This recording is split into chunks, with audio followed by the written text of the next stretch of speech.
We are in the chapter 4 of Gita Sandesh of the Bhagavad Gita, which is entitled Perform Prescribed Duties with Knowledge and Faith. So, let's start. Om Ajnanaatimirandasya Jnananjanashalakaya Surunmilitam Yena Tasmai Shri Gurave Namaha. Nama Om Vishnu Padaya Krishna Pristhaya Bhutale Srimate Bhakti Vedanta Swamin Iti Namine. Namaste Saraswate Deve Gauravani Pracharine Nirvishesha Shunyavadi Paschatya Deshatarine Namasreshtam Manumapi Sachi Putram Atra Swarupam Rupam Tasya Grajam Urupurim Maturim Gostavatim Radha Kundam Girivaramaho Radhika Madhavasham Prapto Yasya Bharita Kripaya Shri Gurum Tam Natosmi Krishna Danyamajana Dakshanamapi Swapnepi Vishveshware Tasmin Bhakti Mahaitukim Vidadato Ritkaya Vagvi Sada Srila Sadguna Punjakeli Nilayan Premavataranaham Vande Bhagavatani Manandavam Mutnani Patyakshitau Ajanulambita Bhujau Kanakavadato Sankirtanaika Pitarau Kamalayataksho Vishwambarau Dvijavarau Yugadharma Palau Mande Jagatpriyakarau Karunavataro Jayatam Suratau Pangor Mama Mandamatirgati Matsarvasya Padapito Radha Madana Mohanam Neelachala Nivasaya Nityaya Paramatmani Balabhadra Subhadrabhyam Jagannathaya Te Namaha. Hare Krishna. So we had completed chapter 1, then we had chapter 2. So in the chapter 1, when Arjuna said that he will not fight, and Krishna says in second chapter he gives various reasons why Arjuna should fight. Okay. Then we have the third chapter, which says Krishna says that perform karma yoga and fight. Okay, so we finished off the third chapter yesterday. Now we are in the fourth chapter. So this fourth chapter is named as Jnana Yoga. Okay, and Srila Prabhupada, Bhaktivedanta Swami Srila Prabhupada has named it as Transcendental Knowledge in English. So in the fourth chapter, Krishna, he proclaims the cause of his appearance, the eternal nature of his Leela amidst his eternal activities. So in this chapter, we will see it is called as transcendental knowledge. So this transcendental knowledge involves actually the knowledge of the Lord. Okay. So this is a very, very important chapter. One of the very important chapters, and very, very wonderful shlokas actually come in this chapter, where Krishna is actually describing about his nature. So we will get into that. And also before to that, Krishna says that how this knowledge which is there, this Bhagavad Gita, is saying that this is actually not the first time that I am speaking to you, Arjuna, but Krishna says that this is actually spoken much before, even many, many, many millions of years before. Krishna spoke it to Sun God, and how the parampara has been there, and the knowledge is passed down in the parampara, which is called as the lineage of this knowledge. So let's get started.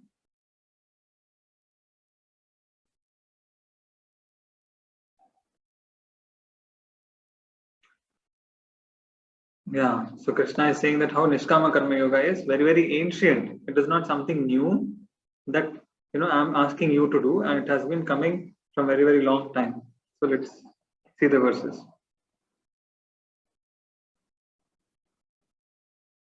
Shri Bhagavan Uvacha Imam Vivashvate Yogam Proktavanaham Avyayam Vivashvan Manavipraha Manur Ikshvakave Bravit.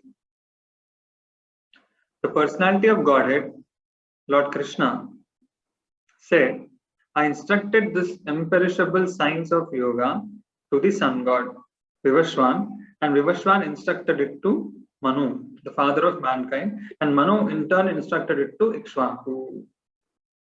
Okay, so Krishna is saying here, you can see the picture of Krishna speaking the same knowledge, the Bhagavad Gita, to the sun god, who is called as Vivaswan. And this Vivaswan had instructed this knowledge to Manu. Manu is the leader of the human beings, of the mankind, the father of mankind. And Manu in turn instructed it to Ikshvaku. In that way, this actually knowledge has been passed down. Okay. So why is this science of yoga not available now? Arjuna is asking question. Evam parampara praptam imam rajarshyo viduhu sakale neha mahata yogo nasta parantapa. The supreme science was thus received through the chain of disciplic succession. And the saintly kings understood it in that way. But in course of time, the succession was broken, and therefore the science, as it is, appears to be lost. Okay. So the science, this is what happens in this material world, that any lineage, any parampara, the knowledge which is their dharma, it always gets extinguished. Yeah? So there will be dharma at a point of time when there is a wonderful king. Yes. And everyone is following properly. Then again adharma takes over. Okay. Then again dharma takes over. Okay. So Krishna ensures that at every point of time dharma is there. So either he comes and establishes dharma, or he sends some of his representatives. So Krishna is saying that in course of time the succession was broken, and now it appears to be lost. Why are you teaching the supreme science to me? Arjuna is asking.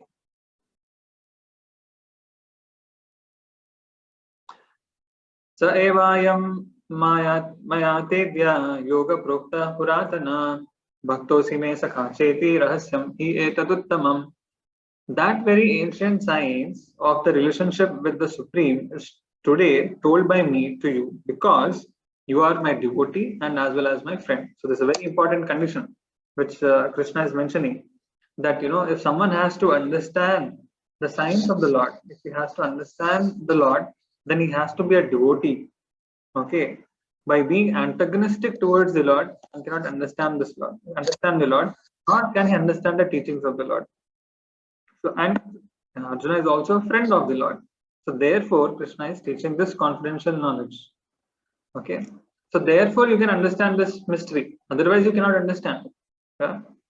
That's why he's saying this rahasyam. It's confidential. Yeah. So how did you instruct sun god? Arjuna is getting this question, that Arjuna, Krishna, you're actually with me. You grew up with me. You were almost like same age, everything. Then how is it that you instructed this knowledge to sun god? Correct. You are my peer. How did you instruct this to sun god? Then Krishna is saying, Arjuna uvacha aparam bhavato janma param janma vivashvataha katam etad vijaniyam tvam proktavaniti. The sun god Vivashwan is senior by birth to you. How am I to understand that in the beginning you instructed the science to him? Same question. So answering to Arjuna's question, Krishna explains the secret of his birth and activities in the next level shlokas. So Krishna's birth and activities are very, very special. They're not like us. They're not like ordinary people. How is it? Sri Bhagavan uvacha bahuni me vetitani janmani tava charjana tanyaham veda sarvani natvam veta parantapa. The personality of Godhead said, many, many births both you and I have passed. I can remember all of them, but you cannot. O subduer of the enemy. So that's the difference. Krishna has taken so many avatars, so many leelas has performed, but he knows everything. That is the difference. But we forget. So Arjuna is just like us. He's just a Jivatma, right? But Krishna is not Jivatma. He is the Paramatma. So he knows everything. He knows everything, past, present, and future. He knows what is going on in everyone's heart, because he's present in everyone's heart, right? And he knows everything that is supposed to be known. Yes. So that is the difference between the births of Arjuna and Krishna. So Krishna is taking birth in this world is not like us. Okay. So he is actually appearing and disappearing from this world. No? But that disappearance is not permanent disappearance. Right? Yeah. So just like Acharyas have given this example, Krishna's leelas are like that of a sun. Okay. So in the morning we see the sun is appearing, right? But in the night we see the sun is disappearing. But is it that in the night the sun is lost? Sun is permanently dysfunctional or something? Not like that. It is only to our vision that it appears to be appearing and disappearing. In the same way, Krishna's leelas are also like that. अजोपि सन् अव्ययात्मा भूतानाम् ईश्वरोऽपि सन् प्रकृतिं स्वाम् अधिष्ठाय संभवामि आत्ममायया. So this is the difference between Krishna and us. Krishna comes Sambhavami Atmamaya, by his own desire, by his own energy. Correct? Krishna actually appears in this world. But all of us are forced to appear in this world. So that is the difference. Although I am unborn and my transcendental body never deteriorates, and although I am the Lord of all living entities, I still appear in every millennium in my original transcendental form. Okay? By his own sweet will, Krishna appears in this world. So why are you, being unborn, taking birth in this material world again and again? Arjuna is getting this question in his mind. Okay, you don't have to take birth here. You don't have to come in this world. But why are you coming? Correct. You're not like us. You're not dictated by karma, isn't it? So then, Krishna is saying, यदा यदा हि धर्मस्य ग्लानिर्भवति Bharat अभ्युत्थानमधर्मस्य तदात्मानं सृजाम्यहम्. Krishna is saying that I come for establishing the religion. So whenever there is a decline in religion, then I come, O descendant of Bharata, to establish the religion. Okay, to establish dharma. Yada yada hi dharmasya glani. Whenever dharma is reduced, that time Krishna actually comes. Then Arjuna is getting a question. What do you do after descending here? Paritranaya sadhunam vinashaya cha dushkritam dharma samsthapanarthaya sambhavami yuge yuge. So what Krishna does? Deliver the pious people, annihilate the miscreants, and he establishes the principles of religion. Therefore, I myself appear millennium after millennium. So Krishna appears every millennium, okay, every yuga. He actually yuge, sambhavami, yuge, every yuga he actually appears. These are the three purposes for which he is coming. Arjuna is getting a question. What result one gets after knowing this knowledge of your birth and activities? So why are you telling me about your birth and activities? Arjuna is getting a question. Krishna is saying, Janma karma cha me divyam evam yo vetti tatvatah tyaktva deham punarjanma naiti mameti. So Arjuna, so my appearance and activities are transcendental. Krishna is saying, Janma karma cha me divyam. They are not like normal people. So you can see here the picture of Devaki Vasudeva, and Krishna is born to them. But as soon as he was born, he showed them the form of Narayana, correct, with 4 arms. Again, he became a normal form. Right? So they are very transcendental forms. Correct? Is anyone born like that? No. Right? With 4 hands, with Shankha, Chakra, Gada, Padma, everything. Not like that. Right? And normally, as soon as we are born, we cry. Correct? And we're covered with blood and all. But Krishna's birth is not like that. It's very transcendental. Yes? But if you understand my birth and activities, what is the benefit you will get? That you don't have to take another birth in this material world. Okay, that is what Krishna is saying. Taktva deham punarjanma naiti mameti. So Arjuna, you don't have to take another punarjanma. Arjuna is getting question. After knowing your birth secret, did anyone reach you? Is there anyone like that? So Arjuna is getting a question. Vitaraga bhayakroda manmaya mam upashita bahavo jnana tapasa Puta madbhava magata. Being freed from attachment, fear, and anger, being fully absorbed in me, and taking refuge in me, many persons in the past became purified by knowledge of me, and thus they all attained transcendental love for me. So Krishna is saying that not just you, I mean, there are so many people who attain perfection. Correct? So here we can see left side, Ambarish Maharaj is said in the Bhagavatam that how he attained perfection. Right? Here you can see below there is a snakes and Prahlad Maharaj. Right? So Prahlad Maharaj also attained perfection by becoming a great devotee of the Lord. Okay? So many people have attained perfection by knowing the activities and transcendental nature of Krishna. Arjuna is getting a question. What is the fate of one who is not fully absorbed and surrendered to you? Okay, if someone is not absorbed in you and not surrendered to you, what will happen to them then? Yeyata mam prabhadyante tam sadaiva bhajamyaham mama vartman vartante manushyapada sarvashah. As all surrender unto me, I reward them accordingly. Everyone follows my path in all respects, O son of. So everyone ultimately follows Krishna only. All varieties of religion are given by Krishna only. All kinds of dharma which are there are given by Krishna only.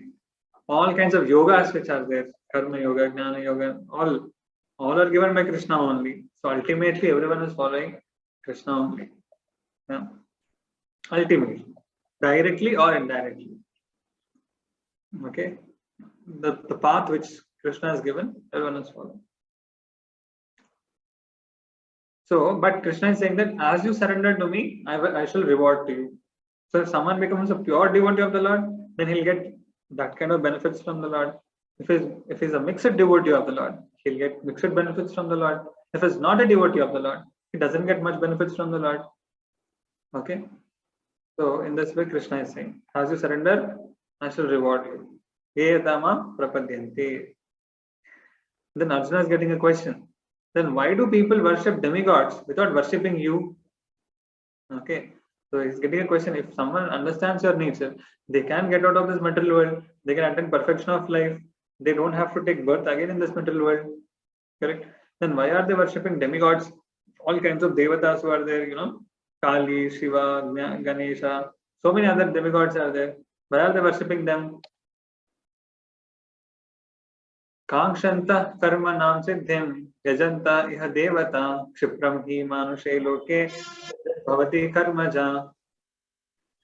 So men in this world desire success in fruitive activities, and therefore they worship the demigods. Quickly, of course, men get results from fruitive work in this world. Okay. So in the Vedas also there is mention about worship to the devatas. But why worship the devatas? If you have material desires. Okay. So if people want, they satisfy their desires, different kinds of fruitive activities in this material world, then different kinds of demigods are prescribed for them so that they can satisfy their desires. Correct? But if you want to come out of this material world, then you have to worship Krishna. Only because Krishna only can give you liberation. Not any other devata can give you liberation. They are only like,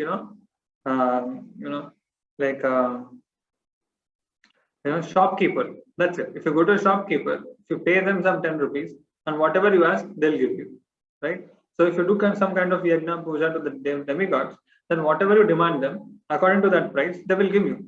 But Krishna is not like that. Krishna is like the father. Suppose you go to the shop and you ask them poison. Okay. Then the shopkeeper will give you poison. Okay. If you give it 10 rupees, he'll give you poison. No problem. But Krishna, if you ask him, I want poison, then what will happen? What Krishna will say? You idiot, why do you want poison? Because he's like father.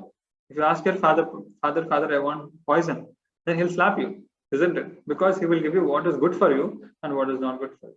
Similarly, Krishna's love, Krishna's devotion, Krishna's reciprocation is like that. He gives you what is best for you. Right? Yeah. But ultimately, he will want that you should come to him. That is the difference between worship of Krishna and worship of the demigods. Okay. So Krishna is saying that is why I encourage people to work according to their nature.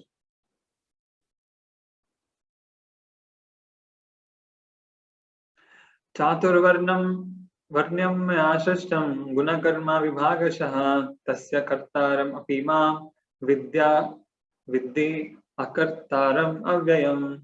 According to the three modes of material nature and the work associated with them, the four divisions of human society are created by me. So yesterday we were discussing, varnashrama. So there, chaturvarnam maya srishtam. Krishna is saying here that I have only created it. Maya srishtam. I have created this order, so that people can be interdependent and satisfy and maintain themselves. Okay. So for that, Krishna has created this system. And although I am the creator of the system, you should know that I am yet the non-doer, being unchangeable. Okay. I am not involved in this. He is unchangeable. He is not within the system. That's what Krishna is saying. Arjuna is getting a question. Do you also work as per the divisions of the work? Namam karmani limpanti, name karma phale spruha, iti mam yo bijanati, karma bhirna sabhadyate. Krishna is saying, there is no work that affects me, nor do I aspire for the fruits of action. One who understands this truth about me also does not become entangled in the fruits. One who understands this truth about me also does not become entangled in fruitive action. So we have to understand this truth about the Lord. There is no work that affects the Lord.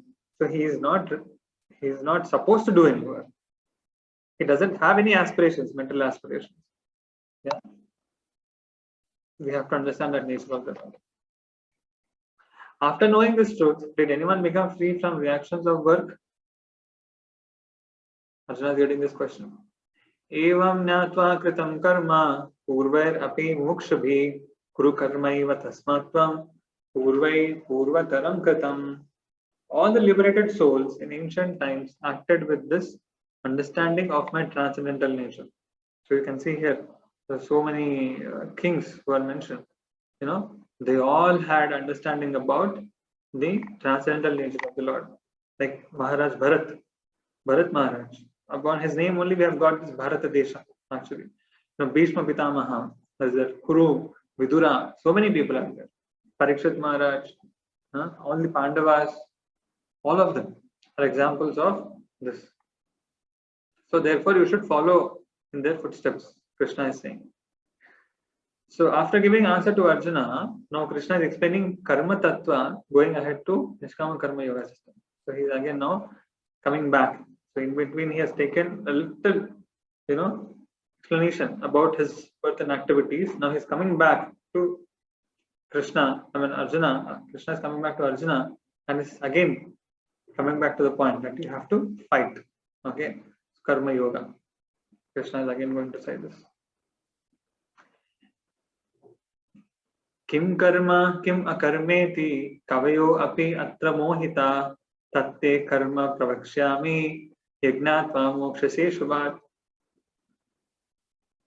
So even the wise are bewildered about action and inaction of karma containing jnana. I will speak to you about that action and non-action, by knowing which you will be liberated from samsara. So Krishna is saying that I will actually, to understand what to be done and what not to be done is even confusing for even great people. Those are wise. Kavayo api atra mohitaha. Even Kavayo, great people who are knowledgeable, they also get bewildered because they don't understand what is action and what is inaction. Okay. Yeah. So now Krishna is saying that I will tell you what is action, what is not action. Okay. So basically here we have a small table which will help you to understand these concepts very easily. So there are three kinds of karma: karma, akarma, vikarma. Karma are called as prescribed duties or called as scriptural duties, or which are good duties, which are supposed to be done, which are supposed to do. Okay, according to your varna and ashrama, according to your situation. Okay, and there is vikarma. What is vikarma? Which are prohibited actions, forbidden actions, which are called as kamya karma, which will give you sinful reactions. Okay, karma will give you pious reactions. Okay, then there is in between, there is something called as akarma. What is this akarma? This is actually devotional activity. Okay, activity which is done in the service of the Lord. Activity is done for the Lord. Activity which is done in connection with the Lord, or devotional activity. When a person does this devotional activity, he neither gets pious reactions nor does he get sinful reactions, but he gets transcendental reactions. Okay, so he will get liberated from this world. So this Krishna will explain in the further verses. Karmano hi api bodhavyam cha vikarmanah, akarmanascha bodhavyam gahana karmano gati. One should understand about karma, kamya karma, and jnana. The truth about these is difficult to understand. Okay, it's very difficult to understand, but we are all able to very easily understand. Right? Yeah. Who understood the nature of action? Karma tattva. What is the nature of the karma? Who understood? Arjuna is asking the question. Karmani akarma yah paschet, akarmani cha karma yaha sabuddhiman manusheshu sayukta kritsna karma krit. He who sees inaction in action and action in action is intelligent among men. He is qualified for liberation and has performed all actions. So Krishna is saying that one who is able to see this inaction in action, action in action. So what does this inaction, action, action in action? So it means that we are acting, okay, in the action. Okay, we actually do act, we do our activities, but in that one will be able to see inaction, because simultaneously one will be able to connect with the Supreme Lord internally. Okay, so he's conscious of the Lord. Okay, so this example is given, like, suppose a person is driving a car, a businessman is driving the car. So while he's driving the car, he's also thinking about how he should improve his business. Correct or not? Even while driving the car, his consciousness is actually thinking about his business, how to do the business better, how to improve his business. In the meantime, he will also think about, taking care of the car, filling petrol in the car, filling the air in the tires, everything, cleaning the car. He will take care of all that. Similarly, the way we are supposed to act in this world is also the same. Though we act with our body, but we are not in the body, but our consciousness is spiritual. That is the way we are supposed to act. This is the meaning of inaction in action and action in inaction. So why are you telling him as intelligent among mankind? Arjuna is getting this question in his mind. Karmani akarma yah paschet, akarmani cha karma yaha sabuddhiman manusheshu sayukta kritsna karma krit. He who sees inaction in action, the same thing. Continuation of the previous one. So Krishna is saying that that kind of person is actually best among the mankind, intelligent among mankind. Why Arjuna is getting this question? So Krishna is answering. Yasya sarve samarambha kama sankalpa varjita jnanagni dagda karmanam tamahu panditam buddha. The wise say that he is learned who engages in all activities, devoid of expectation of desired results, because he burns up all actions by the fire of his eventual realization of the Atma. Okay, that's what Krishna is saying. He is learned because why he is best, why he is intelligent, because by performing, akarma in action. Okay, by performing this akarma, he is able to burn away all the reactions of the future. Okay, so that means he is actually getting liberated.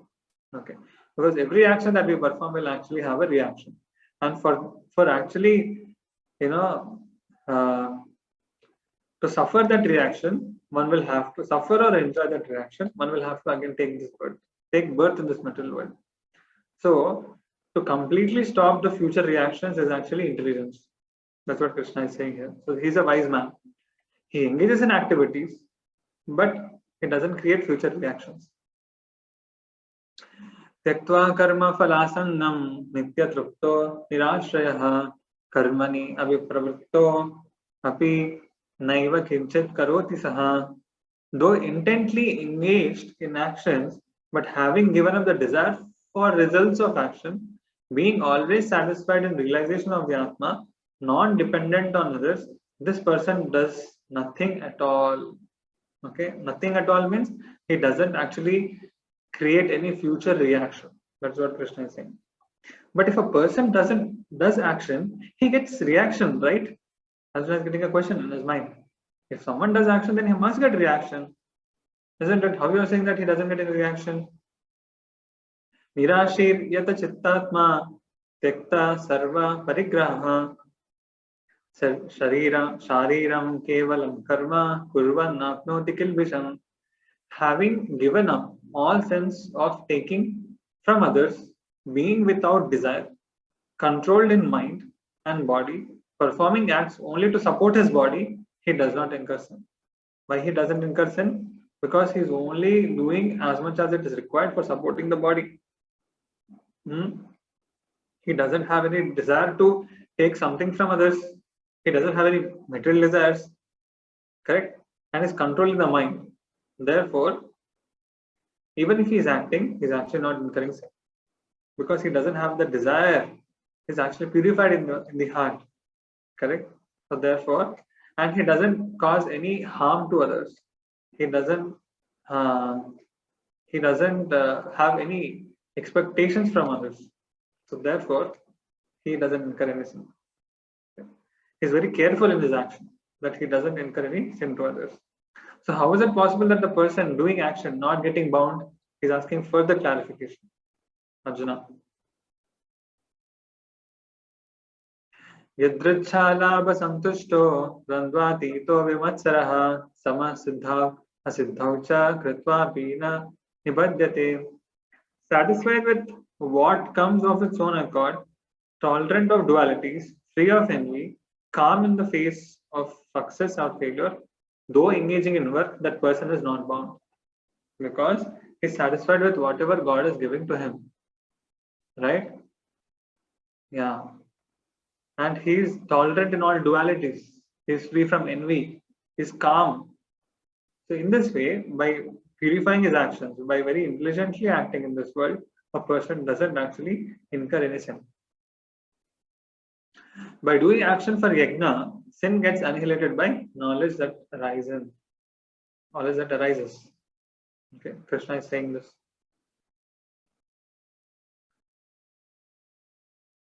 गतसंगस्य मुक्तस्य ज्ञानावस्थितचेतसः यज्ञायार्चतः Karma samagram pravaliyate. For the person devoid of desire of results, free from attachment and hatred, absorbed in knowledge and engaged in actions for pleasing Vishnu, all karmas are destroyed. So where is that power coming?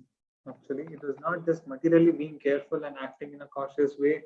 It is not like that. Just by not having a desire, not possible. Everyone will have some desire, but here he has a desire. Devoid of desire doesn't mean not having desire. Devoid of desire means desiring engagement in actions for pleasing Vishnu. Okay, performing actions to please Vishnu. That is the desire which a person will have. And because Vishnu, it is said, Om apavitro pavitro va sarvavastam gatopi va yasmare pundarikaksham sabhahyabhyantara. It says that anyone who remembers the Supreme Lord, he will get cleansed inside and outside. Sabhahyabhyantara sachi. He'll get cleansed. Okay. So yajna is actually connection with the Lord, the Supreme Lord. So he is performing all the desires, all the actions. Okay, he doesn't have any desire. He performs all the actions, but the desire is to please Vishnu. Then the person will actually burn away all his sinful reactions. He doesn't incur any sin, though he is acting in this world. Because the potency is actually coming from Vishnu, the Supreme Lord. Okay. Brahmarpanam brahmahavihi brahmagnav brahmanahutam brahmaivatena gantavyam brahma karma samadhina. So what it says, a person who is fully absorbed in Krishna consciousness is sure. No, I think the translation is here. The oblations consisting of Brahman, with Brahman as the ladle, is offered into the fire, which is also Brahman, By the person who is Brahman, the person Brahman attains Brahman by being absorbed in actions of Brahman. Okay, so don't get confused over here. So this basically it means that whatever actions the person is actually performing, he is doing in a transcendental consciousness. So the instruments which are used to do that service to the Lord or to do that yajna, or performing one activities, that is also spiritual, Brahman. Okay, Brahmarpanam, instruments that are used is also spiritual. Brahma Havihi, oblations, whatever you are offering to the Lord, someone might offer his money to the Lord, to construct a temple. Okay, someone might offer his intelligence to the Lord. Someone might offer his speech to the Lord. So whatever you are offering to the Lord, whatever you have, whatever service you are offering, that is all transcendental, that is all spiritual. That is what Krishna is saying here, that everything is Brahman. Then what will happen? Finally, you attain Brahman. That is what the result of that is also spiritual. So the consciousness, if it is spiritual, whatever we are offering, that is also spiritual. Whatever we are utilizing, that is also spiritual. Whoever is performing that, they are also spiritual. Okay, and whoever is participating in that, they are also spiritual. And whatever you get the result, that is also spiritual. Okay, so in connection with the Lord, everything is spiritual, everything is purifying. Naivam eva pare yagnam yogina paryupasate brahmagnam apare yagnam yagne naivo bhujuhvati. Others, however, karma yogis engage in the worship of devatas. Others offer oblations into the fire of Brahman by means of the ladle. So those who worship the devatas, they are not in this category. Shrotradi indriyanyani anyanye samyamag agnishujuhvati shabdadi vishayananya indriyagnishujuhvati. The Naistiki brahmacharis offer the senses into the control of the senses. The householders offer the sense objects into the fire of the senses. Okay. So here Krishna is explaining how the people can perform transcendental activities. So those are brahmacharis who are renounced order. How are they performing the yajna? They are offering what? They are offering their senses. Whatever senses they have, they are offering it to the Lord. How they are offering it to the Lord? By control of the senses. Okay.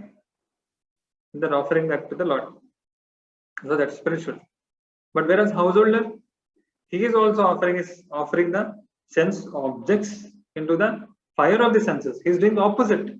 Okay. He is because a grihastha, if you see a householder, he has to get married. He has to, have children. He actually participates in sex life, isn't it? Sense objects coming in contact with the senses. Yes. So that is also a yajna, if it is performed in divine consciousness.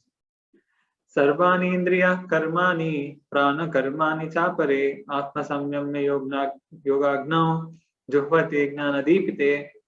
Others offer all the activities of the senses and the pranas into the fire of the mind, lit by knowledge of the Atma.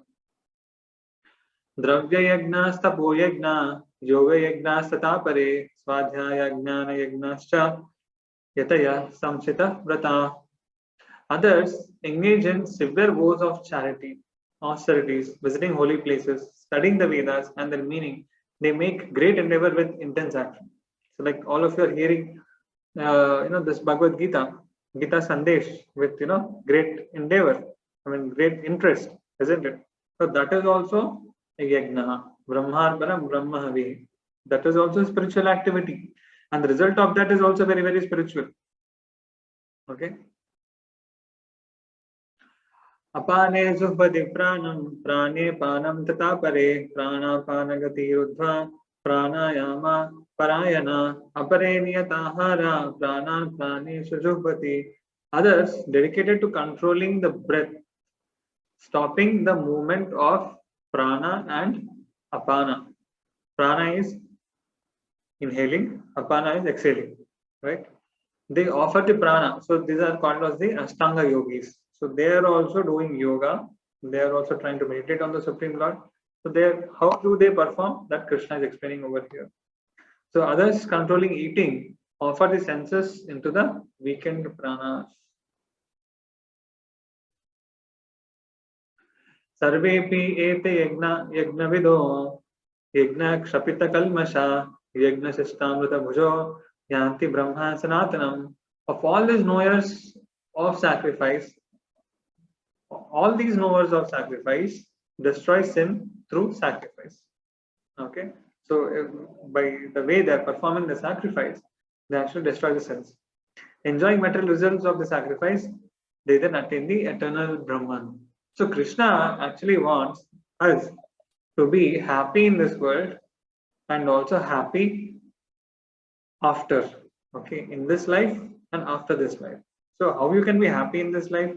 By by doing everything as a sacrifice to the Lord, as a yagna to the Lord.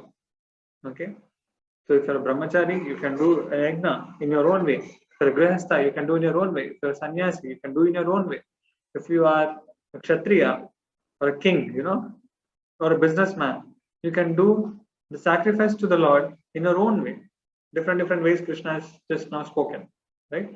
But being happily doing like that, by being active in this world, you can destroy your sins, and then after this life, you can actually attain eternal Brahman. That means liberation. You can come back, you can go back to the Lord. Okay, and in this life also you can be happy. Nayam loko asti ayagnasya kutonya kurusattama. The person who does not perform sacrifice attains nothing in this life. What to speak of liberation or best of Kurus? Okay, so one who doesn't perform the sacrifice. So how to perform sacrifice? By offering everything to the Lord. By whatever action you are doing, try to offer it to the Lord.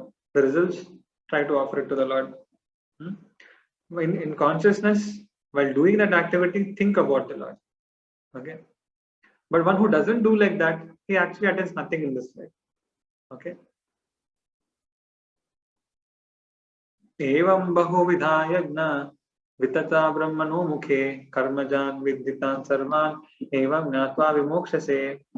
Thus, many types of sacrifice have been described in the Vedas. Know that they are all based on prescribed actions of body, mind, and words. Okay, knowing and practicing this, you will be liberated. So there are many types of sacrifices which are, described in the scriptures. So yesterday also we were discussing that, sometimes when we're discussing all these things, you might be thinking that, I have to do a lot of sacrifices, a lot of yagnas and all. No, but for Kali Yuga, we will discuss that how Krishna is actually given the process of Sankirtan Yagna. So every day chanting the holy names of the Lord, and regularly hearing the Bhagavad Gita, the Bhagavatam, the glories of the Lord, one will actually get purified. Sankirtan. Kirtan means glorification of the Lord. So regularly hearing and chanting the glories of the Lord, one will get purified. That is a very easy yagna which all of us people in Kali Yuga can do it. Shreyan dravyamaya yagna jnana yagna parantapa sarvam karma khilam pardha jnane parisamapyate. O afflictor of the enemies, the part of sacrifice involving jnana is higher than the part of sacrifice involving material elements. With attainment of knowledge, O son of Pritha, all actions cease. Okay.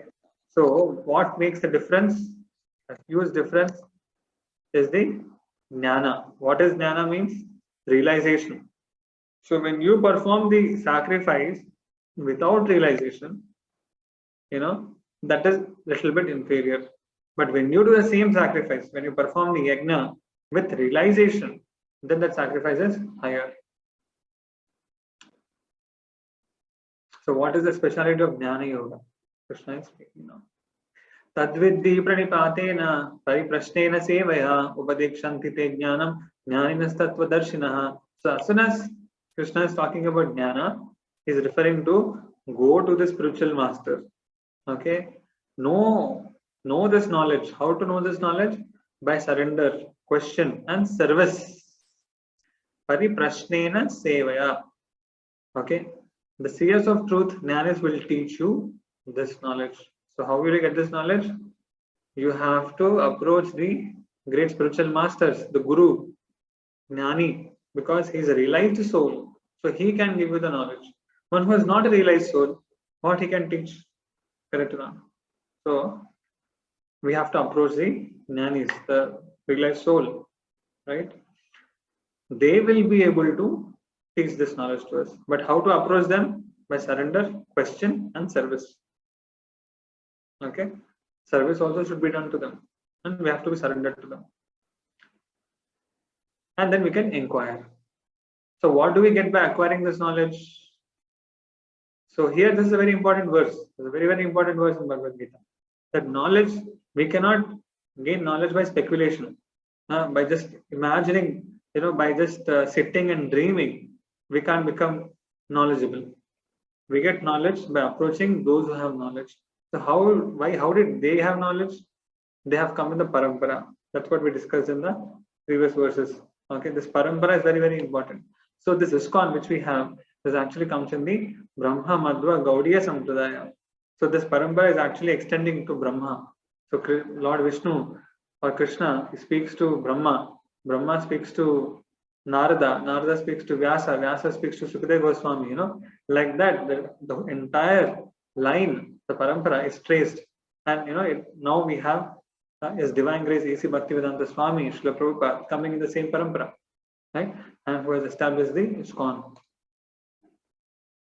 Yajnatva na punarmoham evam vyasyasi pandava yena bhutani aksheshani drakshasi atmani atomayi.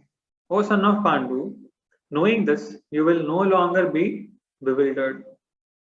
By this loss of bewilderment, you will see that all entities are situated in their own forms, also in me. Okay. So if you know this truth, what is that truth? Is jnana. If you gain this knowledge, what will happen to you? You will be able to see that every living entity, is actually situated in the Supreme Lord. Okay, there is Paramatma in every living entity, and every living entity is part and parcel of the Supreme Lord. This knowledge you will have, this vision you will have. So Arjuna is getting a question. Going forward, I may not fall into illusion, but what about my previous sins? Okay, now if I gain this knowledge, I will not fall into illusion. But I have already done some sinful actions. So in the past, so what will happen to them? What about the reactions of them?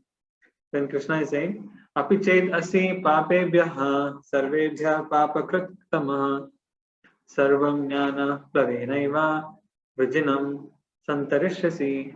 Even if you are the most sinful among all sinners, you will cross over all sins just by the boat of knowledge. If you can get this knowledge, that is why it is said, the spiritual master is called as Samsara Dava Nallida Loka Pranaya Karunya Ganaganantam. So he's like a cloud who actually brings the rain. Okay. So there might be a big forest fire, big forest fire. You can't extinguish the forest fire with your, fire engines. No matter you get hundreds and thousands of fire engines, you can't extinguish the forest fire.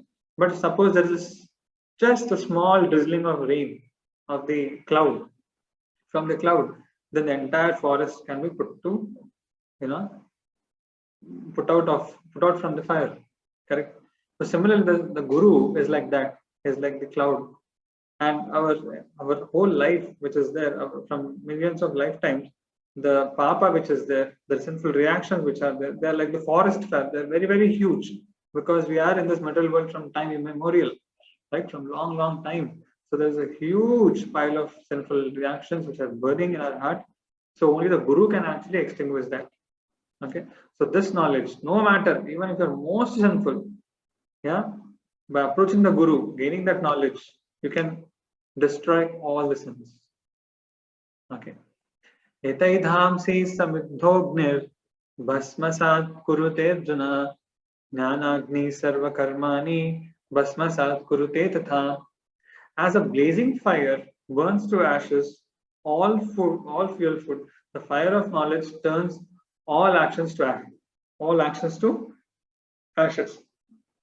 Yeah, like the fire. Here another analogy is given. Okay, fire and the wood. Nahi jnanena sadrisham pavitram iha vidyate tatsvayam yoga samsiddhaha kalenatmani vindati. As in this world, there is nothing as pure as knowledge. After some time, through the maturation of Nishkama Karma Yoga, it is attained of itself from within. So how this knowledge is attained?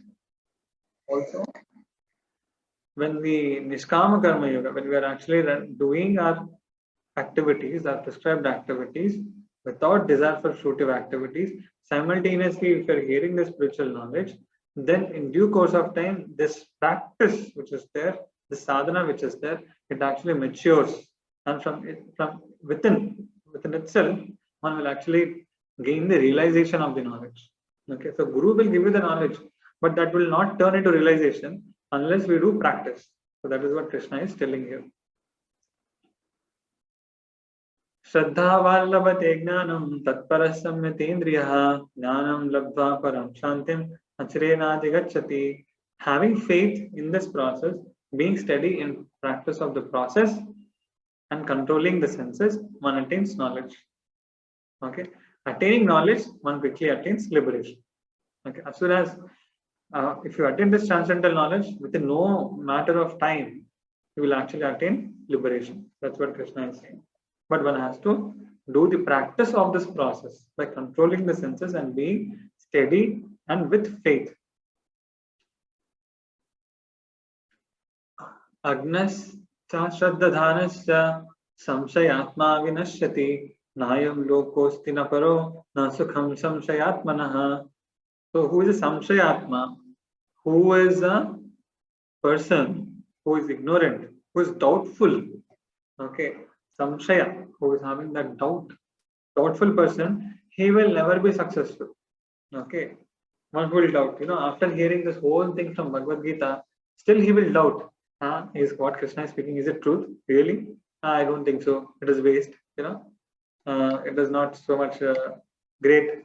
It is something very, very ordinary. I don't believe in all these things. This is all useless. So that kind of a person. So he's a doubtful person, an ignorant person. Samshayatma. Samshayatma vinashyati. Okay. So that person, he will attain nothing. He will actually become more and more downtrodden in this world. He perishes in this world. Yoga sanyasta karmanam jnana sanchidna samshayam atma atmavantam na karmani nibadhanti dhananjaya. Actions do not bind the person whose actions are transformed into jnana through Nishkama Karma Yoga, who has then cut all doubts through Jnana Yoga and who has then attained directly realization of the Atma. So, one who has developed this realization of the Atma, he actually starts behaving on that platform. So, therefore, actions, normal actions, they do not bind him. Okay, so it is said, just like the leaf of a lotus. Okay, the leaf of a lotus, even if you dip it in the water and remove it, still it doesn't become wet. Yes, so the person who is self-realized, he becomes like that. Even if he is actually acting like a materialist, but still, even if he is surrounded by so many materialistic people, so many materialistic activities, but he doesn't become wet. So that is what Krishna is saying here. Tasmad ajnana sambhutam kritstam jnanashinatmanah chitvainam samshayam yogam atistotista bharata. So finally again Krishna is saying now get up and fight. Atistotista bharata, get up and fight now. Cutting all doubts which have arisen from ignorance, the sword of knowledge, taking shelter of Nishkama Karma Yoga, rise, O Bharata, and fight. So you'll see that everything, in every chapter, Krishna ultimately, finally again concludes, get up and fight. Okay. So I guess we have completed this chapter. We can open up for questions. Hare Krishna.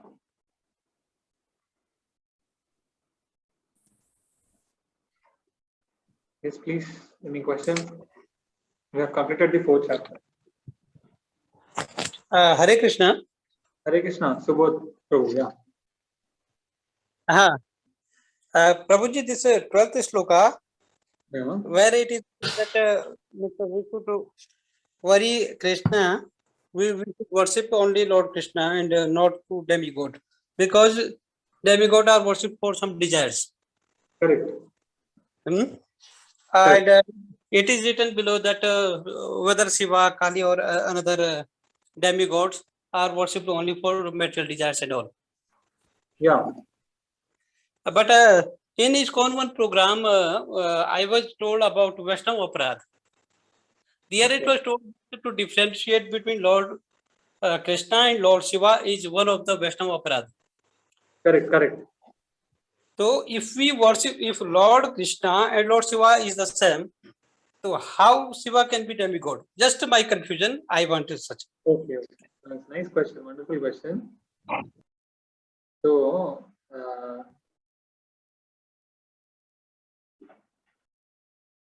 actually, Lord Shiva and Lord Vishnu are not the same. They are also same. So there is a difference. Okay. Vishnu, when he comes in contact with the material nature, he becomes Shiva. Okay. So Shiva is actually a demigod.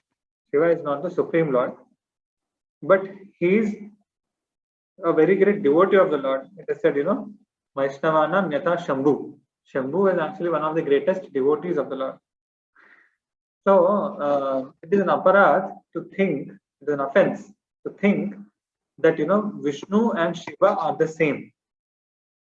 Okay, so that is an offense because Shiva and Vishnu are not the same. Shiva is a demigod. Okay. And worship of Vishnu will lead you to liberation, and worship of Shiva. Normally, who will worship Shiva? Lot of people who have very lot of in the past. If you see example in the Bhagavatam, you see Hiranya, Ravana and others, they worship Lord Shiva. Correct enough. So demigod worship is given in the scriptures because people who are at lower consciousness, who are attached to material desires, they can approach these demigods and they can satisfy their material desires. To approach Krishna for a material desire is cheap actually, because what Krishna can give you is something millions of times more valuable and more great than this petty material desire, right? So therefore, worship of all these demigods is given for people who are at lower consciousness, that they can satisfy their material desires. So you had asked both the questions. So one question I had answered just now. Other question is regarding Shiva and Vishnu. Vishnu and Shiva, they are not the same. Okay. By chanting the names of Shiva, one will not have attained liberation. Chanting the names of Krishna, Rama, Vishnu will attain liberation. So there is a difference. There's a drastic difference. So that is why it is called as a aparadh, right? Nama aparadh. To think that the names of Shiva or any of the demigods, they are as powerful as the names of Vishnu or Krishna, that is an offense. They are all material names, they don't have that potency. Whereas the name of Nama, the holy name of the Supreme Lord, is transcendental, it is special, and it is very, very powerful. Yeah, so this distinction one has to understand. If one doesn't have this understanding, then one will commit offense to the holy name. Did it answer your question, Subodh sir? Yes, Prabhuji. Okay. But just one statement to differentiate between Lord Vishnu or Lord Krishna and Shiva is a Vaishnava Aparadh, or to differentiate them is a differentiating them. Whether to differentiate, whether to differentiate or not to differentiate. You must differentiate. Do not differentiate. Yeah, you must differentiate. You must see. It is like Prime Minister. Vishnu is like the Prime Minister. Okay. Okay. Then there Home Minister. We have to differentiate. Then there is a Chief Minister. Okay. Okay. They are all different. Okay. Then. Yeah. Got it. To think that Home Minister is Prime Minister is wrong. Correct. Yeah. Thank you. Okay. Dhanyavad, Prabhuji. Wonderful, guys. Thank you. Anybody else would like to ask any question? Hare Krishna, Prabhuji. Hare Krishna, Masi. This is regarding the purport, from the purport 4.6, the transcendental forms of Krishna, the image which is shown in 4.6. If we can go to 4.6 for me. You want, okay. Yeah, if we can go on the screen to 4.6. 1 second. From all the forms, the transcendental forms till Chaitanya Mahaprabhuji. Yeah. That's my. I will screen share. Yeah, this one. Yes. Prabhuji, if we can see the image well, we have Shankar Parvati over here, or Ram Sita. Right side. Right side is Ram Sita. 1 second. See on the top, you can see Krishna, Lord Krishna, Vishnu, Vishnu, Mahavishnu, Mahavishnu. Vishnu. Left side there is Varaha avatar, which is a boar form of the Lord. Then, Right. the Chatush Kumaras, the 4 Kumaras who are there. Then Okay. again, left side there is Dattatreya. Dattatreya, right. That is Dattatreya with 3-4 hands and 3 heads. That's Dattatreya. Right side is right of that is Lord Kapila. Then Narada Muni. Narada Muni. Narada Muni is also considered to be a Shakti Avesh avatar of the Lord, as a special incarnation of the Lord. Okay, who has only the one aspect of the Lord. So Krishna actually has a lot of opulences. One aspect of that, of that avatar of the Lord, that is Narada Muni. Again, right of that is 2 people. Then Naranarayan Rishi, they are also considered to be the avatar of the Lord. Then again, if you come below, then there is tortoise, that is Kurma avatar. Then beside that there is Dhanvantari avatar, Ayurveda. Then there is Matsya avatar, fish. Who is this? I think Manu or someone, I guess. I'm not sure. Then again, right of that is Rishabhadev. Then again, right, there is Narsimhadev. Beside Narsimhadev, there is Mohini avatar. Mohini avatar. Below Mohini avatar, there is Ram and Lakshman. Yes, Ram Lakshman. Below Ram and Lakshman is Kalki avatar. Left of Kalki avatar is, Hayagriva avatar. Hayagriva. Above Hayagriva is Vamana, dwarf avatar. Below Vamandev is, Chaitanya Mahaprabhu. Chaitanya Mahaprabhu. Left of Chaitanya Mahaprabhu is Buddha. Okay, left of, above Buddha is Parashuram. Okay, Parashuram is also avatar of the Lord. Then, left of Parashuram is Vyasadev, who is writing, Below Vyasadev is, Krishna and Balram. And below Krishna and Balram, there is Hamsa avatar. Hamsa avatar. That's it. Yeah. So these are the forms. And there are so many actually. There is only a few kept here. This okay. is which are mentioned in the Bhagavatam. Yes. Beautiful. This is. Thank you. Yes. Are there any questions, or can we close now?